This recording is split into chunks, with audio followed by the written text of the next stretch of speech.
Hey guys, I want to talk about balancing our neurotransmitters.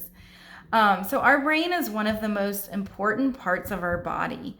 And if our brain is out of balance, it'll affect a lot of other things. If our neurotransmitters are out of balance, it'll cause symptoms like anxiety, depression, lack of focus and motivation, fatigue, migraines, tinnitus, and insomnia, for example. So, serotonin is the feel good hormone that brings peace and balance, and dopamine is the hormone that gives us drive and motivation and focus.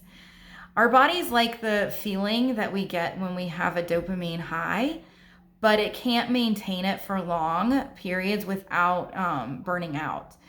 So, that's kind of where addictions come into play.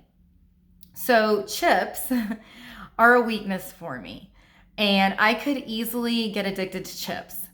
I grew up eating a standard American diet, and my lunch literally consisted every single day growing up of a sandwich and chips. So, that sort of pleasure I get from eating yummy, salty chips is really hard for me not to crave. Most of us have things that we're addicted to, and to some extent, whether it's social media, sugar, or exercising, for example. It's easy to get caught in the high of dopamine, but when the body can't maintain it, the dopamine will crash, and that's when we seek addictions such as overeating, overexercising, drugs, alcohol, overworking, sex, shopping, social media, etc., in order to return to that state of high and pleasure. So that's why it's important not to support dopamine right away, and only support if your test results show that you need it.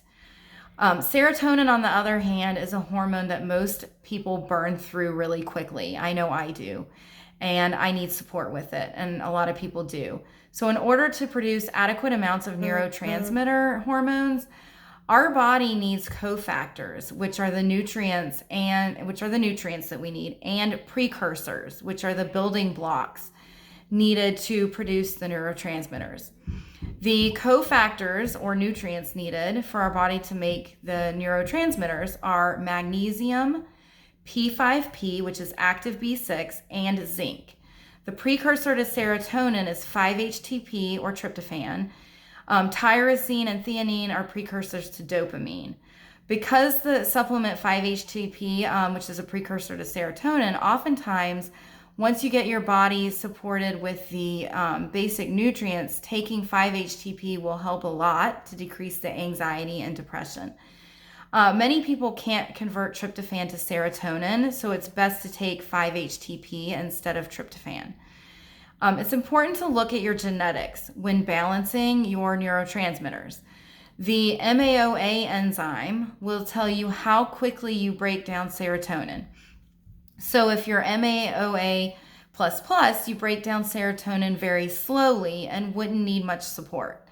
If you're MAOA-, you break down serotonin really quickly and probably need to supplement with 5-HTP. The COMT enzyme tells us how quickly you break down dopamine. So if you're COMT++, you break down dopamine at a very slow rate and probably do not need any dopamine support.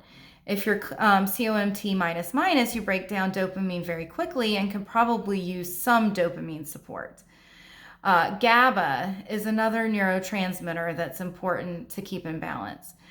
If you have mutations on the GAD gene, you're more prone to anxiety. So passion flower, hops, and valerian can help with anxiety and panic attacks.